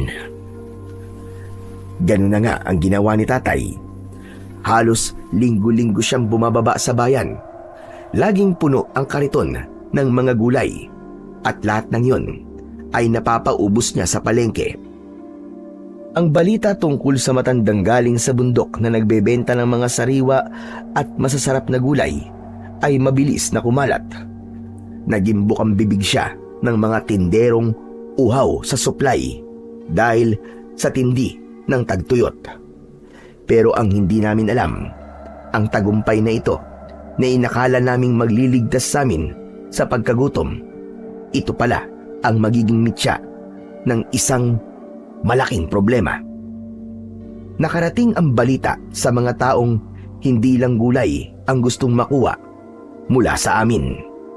Isang gabi, matapos kaming kumain ng hapunan, nabulabog kami nang may maamoy akong kakaiba sa paligid. Tay, may naamoy ba kayo mabaho? Parang amoy po ng asupre o asido na masakit po sa ilong. Tapos may halong amoy na nabubulok na karne. Tumigil si tatay sa pagdampot ng mga pinagkainan namin. Ibinaba niya ang mga plato at dahan-dahang kinapa ang itak sa kanyang bewang. Kunin mo yung pana at mga palaso, Itoy. Mukhang may paparating tayong mga kalaban. Ano po ba yun, Tay? Sa palagay ko, ay may mga aswang na paparating, kaya maganda ka. Agad kong kinuha ang pana at mga palasong gawa sa runo. Pumwesto ko sa tabi ni tatay. Isang malakas na kaluskos ang narinig namin sa bubong na sinundan ng pagyanig ng buong kubo. Andiyan na siya! Huwag kang lalayo sa akin, anak! Hindi pa man ako nakakabuelo, ay biglang gumuho na ang isang bahagi ng aming bubungan at sinundan ito ng isang malakas na kalabog. Isang aswang ang nahulog mula sa itaas. Tay! May aswang! May aswang nga, Tay! Napasigaw talaga ako ng malakas ng mga oras na yon dahil sa labis na pagkagulat. Lalo na nang makita ko ng malapitan ang tunay niyang anyo. Sobrang nakakatakot ito. Ang kanyang mga kuko ay matatalim at mahahaba na parabang kutsilyo. At ang pangil niya ay nakalabas habang tumutulo pa ang malapot na laway na may kasamang dugo. Hindi siya mukhang tao. Mukha siyang isang mabangis na hayop o demonyo. Umatras ka, anak! Akong bahala sa kanya! Papatayin ko ang hayop na yan! Mabilis na sumugod si tatay. Buong puwersa niyang iwinasiwas ang kanyang napakatalas na itak para tagain ang nilalang sa leeg. Pero hindi pangkaraniwan ang bilis ng aswang na yon. Agad itong kumilos at sinalag ang braso ni tatay. Sa isang mabilis na buwelo, hinampas ng aswang ang kanyang malaki at mabalahibong kamay sa dibdib ni tatay. Tumalsik si tatay sa kabilang sulok ng kubo. Tumama ang kanyang likod sa aming lamesa. Nakita kong nabitiwan niya ang kanyang itak dahil sa lakas ng kanyang pagkakabalandra. Tay, ayos lang po ba kayo? Huwag kang tumingin sa akin, Itoy. Harapin mo ang aswang. Mag-focus ka. Tama si tatay. Kailangan kong mag-focus sa mga oras na yon sa laban para hindi kami matalo. Kaya naman, kahit nanginginig ang buong katawan ko, hinila ko ang pisi ng aking pana ng ubod lakas. Muli sanang susugod ang aswang kay tatay, pero mabilis kong kinuha ang atensyon nito. Hoy! Pangit na aswang dito! Sa akin ka tumingin! Ako ang kalabanin mo! Napalingon ang aswang sa akin. Nagpakawala ito ng isang nakapangingilabot na huni. At bago pa man ito makatalon, pinakawalan ko na ang aking palaso. Tumama ang runo sa balikat niya. Napaatras ang aswang dahil sa lakas ng pagkakabao nito. Pero lalo itong nagalit. Susugod na sana siya sa akin nang biglang sumigaw ang tatay ko. Itoy! Dumapa ka! Dumapa ako sa saig. Nakita kong hawak na ulit ni tatay ang kanyang itak. Determinadong protektahan ako. Subalit, bago siya makalapit sa aswang, ay natalisod siya sa timbang may lamang tubig galing sa balon. Natumba si tatay at ang tubig ay tumapon. Mabilis na umagos ito sa saig hanggang sa maabot nito ang kinatatayuan ng aswang. Parang nakaapak ng mainit na bagay ang aswang nang sandaling dumikit ang tubig sa kanyang balat. Umusok ito na parabang nasa ilalim ng nagbabagang uling. Sigaw siya ng sigaw, malakas at nakakakilabot. Dahil yun, sa sobra siyang nasasaktan. Dahil dun ay napatalon ang aswang paatras. Namimilipit talaga ito sa labis na sakit. Dahil sa taranta, sinira nito ang pinto namin at lumabas ng kubo. Doon niya naapakan ang tali ng aming bitag. Isang matulis na kawayan ang humampas ng malakas sa kanyang tagiliran. Tumalsik ang aswang sa isang puno. Umiyak at umalulong siya sa sakit hanggang sa tuluyan na siyang nawala sa aming paningin. Naiwan kaming dalawa sa nawasak naming kubo. Ayos ka lang ba? Ito'y anak. Opo, ayos lang po ko. Pero tay, may mga sugat po kayo. Marami rin pong dugo ang braso nyo. Wala to, anak. Malayo naman to sa bituka. Mabuti na lang at tumakas ng aswang na yun. Kung hindi, baka kung ano pa nangyari sa atin. Pero habang tinititigan ko ang sugat ni tatay, napansin kong may kakaiba. Ang dugong lumalabas sa kalmot ng aswang ay hindi kulay pula. Ito ay naging maitim. Maya-maya pa, nagsimulang manginig ng malakas ang braso ni tatay at namutla ang kanyang mga labi. Mukhang may kamandagang kuko ng halimaw na yun, anak. Tay, anong gagawin natin? Baka maging aswang din kayo, baka mahawa kay tay. Nataranta ko, pero naalala ko ang nangyari sa aswang kanina nang madikit ito sa tubig. Tay, halika, tara po sa balon. Ano ka mo? Anong gagawin natin doon, anak? Hugasan po natin ang mga sugat niyo, tay. Diba, nung nag-uukay po tayo doon, yung mga kirot at sakit na nararamdaman natin ay nawala po nung nagugas tayo sa balon. Baka ito din po ang lunas sa kalmot at kamandag ng aswang, tay. O sige, wala namang mawawala kung susubukan natin. Agad kaming nagpunta sa likod ng kubo at sumalok ng tubig. Ibinuhos ko ito sa braso ni tatay at sa nangingitim niyang sugat.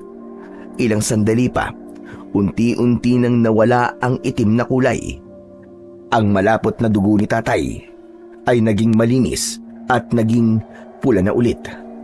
Aba, ayos pala talaga ang balon na ito, ha. Nararamdaman ko na, anak. Nawawala na din yung kirot at sakit. Pati na rin yung init. Nawawala na siguro ang kamandag. Totoo nga po ang hinala ko, tay.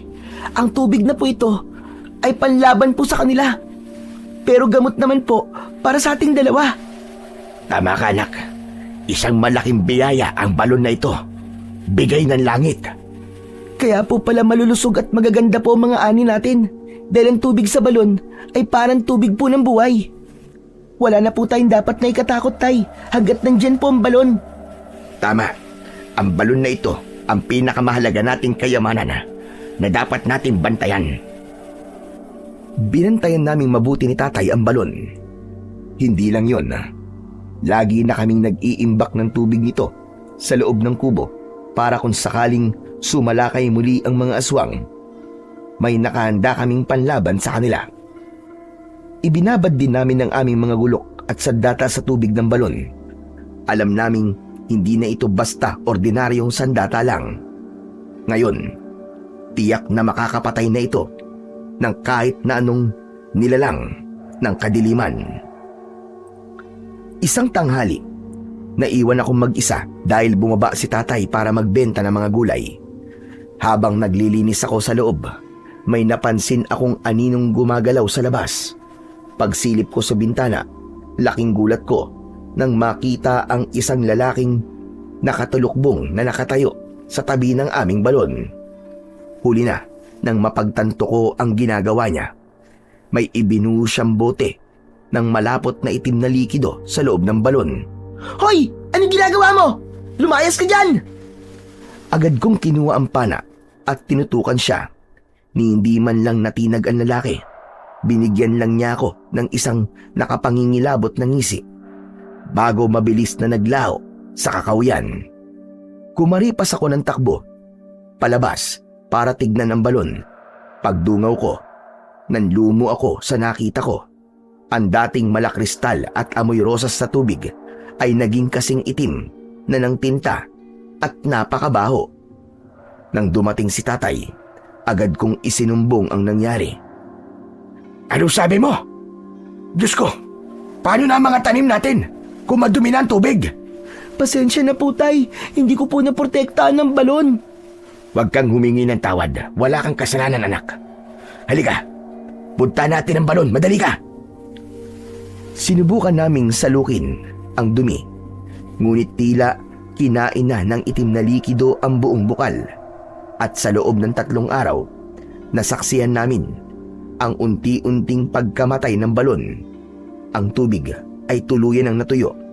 Kasabay nito ay ang pagkalanta ng aming mga pananim. Tay, paano na po tayo niyan? Anong gagawin po natin? Hindi ko pa alam, anak. Pero dapat tayo mas maganda dahil iba ang kutob ko sa nangyayari. Mukhang nalaman na nila ang kahinaan ng balon. Pinatay nila marahil ang balon para wala silang maging sagabal. Kung sakali na, atakihin nila tayo ulit. Sa palagay niyo ba, ay yung mga aswang po may gawa nito, Tay? Oo. At ngayon tuyo na ang balon.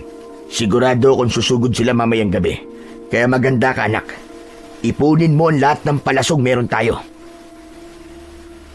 Kinagabihan, habang nagpapahinga kami ni tatay, biglang may narinig kaming malalakas na yabag ng mga pa. Naamoy ko na din yung pamilyar na masangsang na amoy ng asupre at nabubulok na karne. Lito, ako ito. Pwede ka ba lumabas? At mag-usap tayong dalawa. Agad akong sumilip sa bintana at tinignan ko kung sino ang nasa labas. Nanlaki ang mga mata ko nang makilala ang lalaking yon. Tay, si Don Ricardo. Ano pong ginagawa niya dito? Naririnig ko kayo, Itoy. Lito! Anong kailangan mo, Don Ricardo? Bakit ayaw niyo lumabas? Natatakot ba kayo sa akin? Mag-uusap lang naman tayo na maayos. At ano ang pag-uusapan natin? Kailangan ko ng panibagong kuta para sa mga kasama ko. At itong lugar mo, ang pinaka-perpektong lugar para sa amin. Hinding-hindi ko ibibigay ang lupang ito sa'yo. Sa amin to. Kami ang naglinis at nagbungkal. Walang titulo ang bahagang ito ng bundok. Kaya wala kang karapatan na angkinin ito. Titulo? Lito, wag kang magpatawa. Kung titulo lang ang problema, bukas na bukas ay may hawak na ako mga papel at may selyo pa ng gobyerno. Ganyan makapangyarihan ng pera ko, Lito. Walang hiya ka talaga, Don Ricardo. Ikaw pala may kagagawa ng lahat ng ito. Nagsugo ka pa ng mga demonyo dito para saktan kami. Napakasama mo talaga, Don Ricardo. Napakasama mo! Hindi, Lito. Nagkakamali ka. Hindi naman ako ganong kasama. Mabait nga ako ngayon eh. Hahayaan ko kayong umalis dito ng maayos. Hindi. Hindi ko ibibigay ang lupang ito. Dadaan ka muna sa ibabaw ng aking bangkay bago mo maangkin ang lupang ito. Kung yan ang gusto mo, pagbibigyan kita. Mga kasama, kayo na ang bahala. Pagkasabi nun ni Don Ricardo, biglang nayanig ang kubo namin. Dahil sa gawa lang ito sa mga magagaang na materyales, hindi ito nagtagal. Nagiba agad ang bubungan namin at dumungaw doon ang napakadaming aswang. Ito'y ang pana! Natulala ako at hindi agad nakakilos. Mabilis na sumugod ang isang aswang. Iwinasiwas ni tatay ang kanyang itak. Hindi niya kayang tamaan ng aswang dahil mabilis ito. Nang medyo may masmasan ako at nakitang dahan-dahan nang lumalapit ang mga aswang sa tatay ko, doon ako kumilos. Sunod-sunod ako nagpakawala ng mga palaso. Ang mga palaso kong binabad sa tubig ng balon ay may kakaibang bagsik. Natamaan ng isang aswang at mabilis itong nagliyab. Umalingaw-ngaw ang malakas niyang ungol habang unti-unti siyang nagiging abo. Habang nangyayari ito, bumukas ang pinto. May pumasok doon isang aswang. Tapos ay may isa pang aswang. Unti-unti na kaming nakukorner. Masyado silang madami para harapin naming mag-ama. Ito'y, hindi natin sila kaya rito. Masyado silang marami. Tumakbo ka na. Doon tayo sa may taniman. Agad kaming kumilos. Tumalon kami palabas sa bintana. Kumaripas kami ng takbo patungo sa taniman. At doon nagsimula ang brutal na labanan. Handa ka na ba, anak? Handa ka na bang ipagtanggol ang lupang ito? Opo, tay. Sa atin po'y pinagkatiwala ang lupang ito. Kaya pagtatanggol ko po ito sa abot ng aking mga kaya. Kaya humanda ang mga pangit na aswang na yan. Isang aswang ang tumalon sa harap namin ni tatay. Alisto kong naitutok sa kanya ang aking pana. Dahil sa bilis at liksi ng aking kamay, napakawalan ko ito kagad bago pa man niya kami masaktan. Tumama ang aking palaso sa gitna ng kanyang noo. Ni hindi ito nakaimik nang bumagsak at masunog ang kanyang katawan. Sa kabilang banda, 3 aswang ang agad na pumalibot sa tatay ko. Iwinasiwas nito ang kanyang itak. Sobrang bagsik ni tatay. Mabilis siyang nakakaiwas sa pag-atake ng aswang at agad siyang nakakabawi ng mga saksak. May ilan pang sumugod. Gigil na gigil silang mapatay kami. Isang aswang ang sumubok na sakalin si tatay, pero mabilis lang siyang umikot at hinati ang dibdib nito. May 2 pang sumubok na dambayin siya ng sabay. Pero kasabay ng isang malakas na sigaw, tinaga niya ang binti ng isa at ako naman ay nagpakawala ng palaso at tinamaan sa lalamunan ang huli. Marami na kaming napatay, kabilang na dito yung mga nasilo sa ginawa naming mga bitag. Hindi sila makapaniwala na kaya namin silang labanan. Nang makita ni Don Ricardo ang nangyari, halos pumutok ang mga ugat niya sa sentido. Nang gagalaiti itong lumapit. Mga walang silbi! Isang matanda at isang bata lang ang kaharap ninyo, pero hindi nyo mapatay-patay! Sayang ang pagkupkup ko sa inyo. Mga buwisit! Hindi ako nagsayang ng pera para lang mapahiya sa harap ng 2 ito! Itinaas ni Don Ricardo ang kanyang baril at itinutok yun kay tatay. Kung hindi uubra ang mga alagad ko, pues, saluin nyo ang bala ng baril ko! Wag! Wag, Don Ricardo! Tama na! Maawa ka! Huwag mo kaming patayin! Papatayin kita! Papatayin ko kayong dalawa ng anak mo! Akin ang lupang ito at walang sino mang hampas lupa ang hahadlang sa akin! Biglang umalingaw-ngaw ang ilang malalakas na putok ng baril. May naramdaman akong matinding hapdi sa aking balat hanggang sa napasubsob ako sa lupa.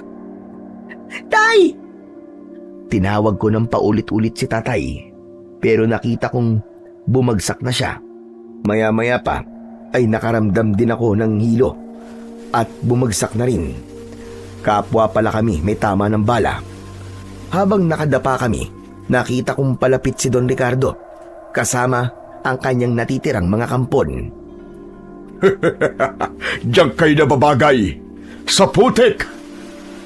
Lumingon siya sa mga natitira niyang kampon na nanlilisik ang mga mata at naghihintay na lamang ng hudyat.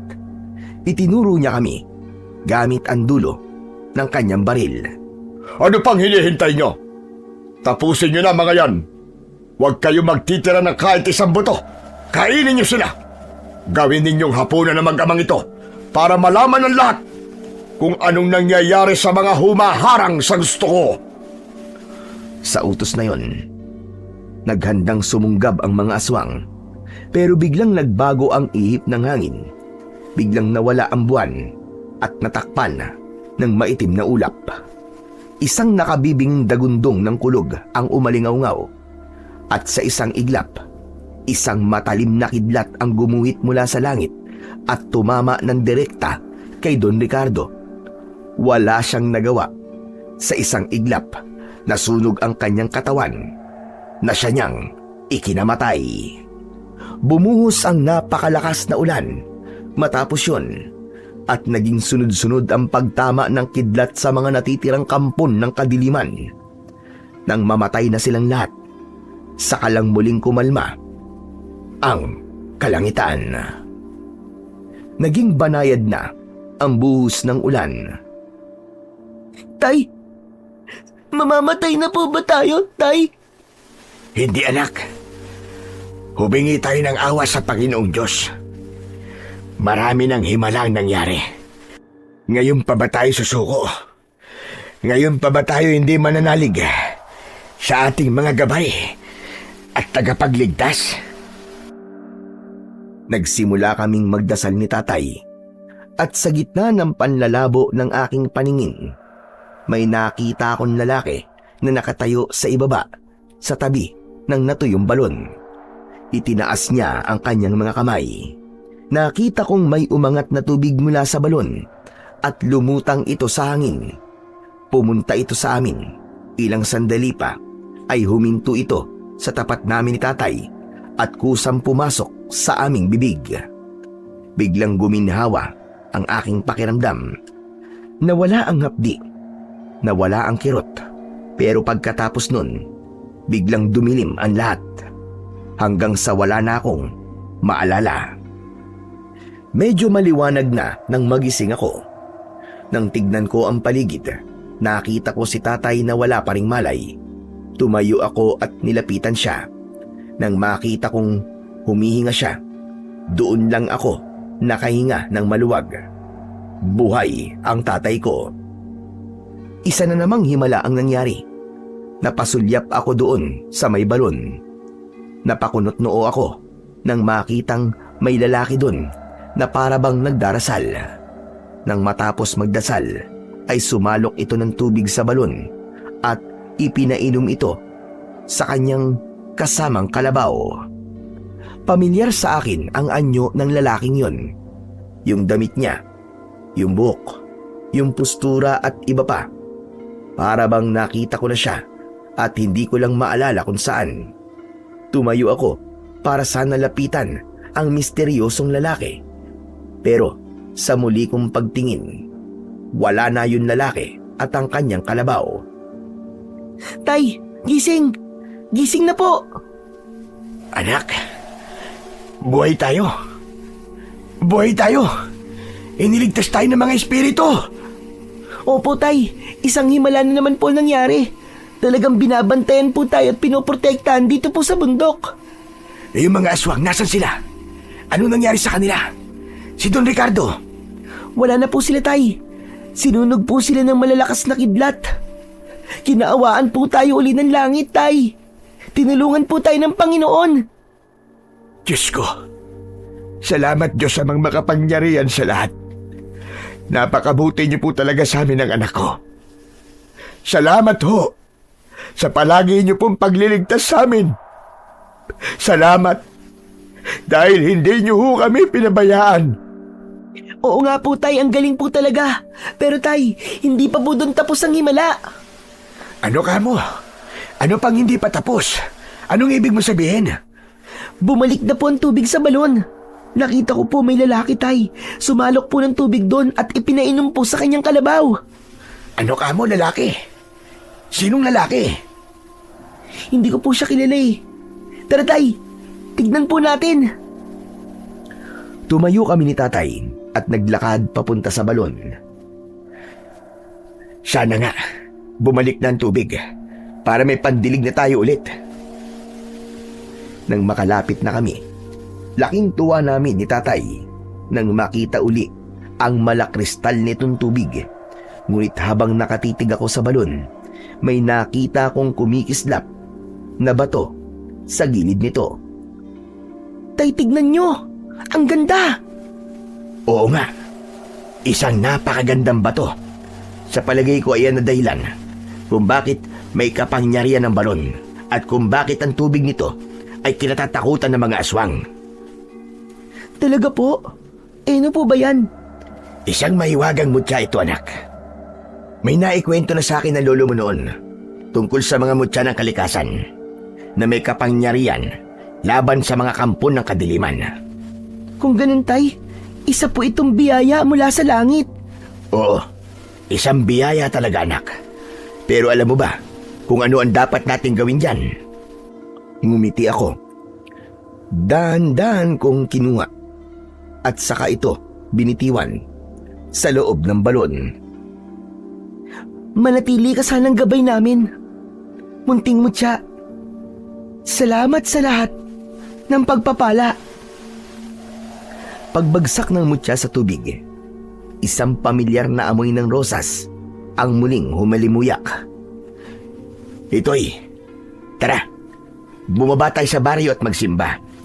Dapat nating ipagpasalamat ang lahat ng ito sa Panginoong Diyos na hindi tayo pinabayaan sa lahat ng mga pinagdaanan natin pagsubok.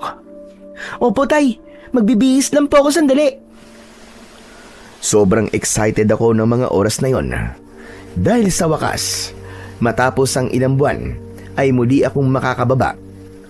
Ilang sandali lang ay naglakad na kami ni Tatay pababa ng baryo at nang nasa baryo na kami, pumasok kami sa lumang simbahan.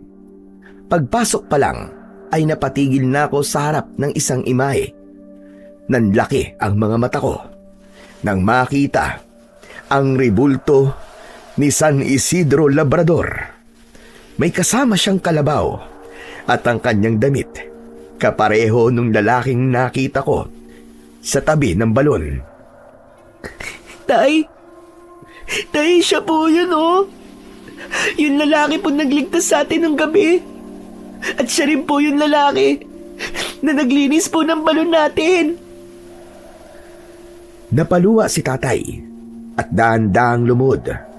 Doon ko na-realize na ang patron ng mga magsasaka pala ang mismong gumagabay at nagbabantay sa aming munting paraiso. Hindi nagtagal, matapos ang mga araw na yon, nabalitaan naming nagkasakit ng maluba si Doña Hermana, ang asawa ni Don Ricardo. Sinasabing wala ng lunas ang kanyang karamdaman, pero may nangyaring isang himala. Bigla siyang gumaling, pero may kapalit. Isang himala na nagpabago sa ugali at pakikitungo ng Donya sa mga tao sa baryo. Isa-isa niyang ibinalik ang lahat ng lupang kinamkam ng kanyang asawa. Simula noon, naging payapa na ang aming buhay. Bagaman naibalik na sa amin ang aming lupa sa baryo, mas pinili pa rin naming manatili at magsaka sa bundok. Padalaw-dalaw na lang kami sa dati naming kubo sa ibaba kapag kailangan bumili ng mga kagamitan. Subalit nang mag-asawa na ako, pinayuhan ako ni tatay na doon na kami manirahan ng aking asawa sa baryo upang doon simulan ang aming sariling pamilya. Sinunod ko naman ang payo niyang yon. Dito kami sa baryo nanirahan ng asawa ko. Samantala, hanggang ngayon Sir Blair, ay patuloy pa rin pinagyayaman ni tatay ang aming munting taniman sa bundok. Nanatiling masagana at magaganda ang kanyang mga ani. Siya ay naging isang buhay na patunay na kapag inalagaan mo ang lupa, kailanman ay hindi ito magkakait ng anumang biyaya. Hanggang dito na lamang po ang kwento, Sir Blair. Maraming salamat po sa pagtatampok ninyo sa aking kwento. Sa kabila ng lahat ng pagsubok na hinarap ng mag-ama, nanatili silang matatag dahil sa kanilang pagkakaisa at pananampalataya sa Panginoon. Pinatunayan ng kanilang buhay na hanggat magkakasama tayong pamilya na humaharap sa hamon at patuloy na nagtitiwala sa Panginoong Diyos, hinding-hindi tayo pababayaan kailanman. Sa halip, tayo ay gagantimpalaan ng mga biyayang hindi mabilang, mga pagpapalang siksik, liglig, at umaapaw. Maraming salamat po sa inyong pakikinig at pagsuporta sa aking mga YouTube channel. Hanggang sa muli, at pagpalain po nawa tayong lahat ng Diyos na may kapal.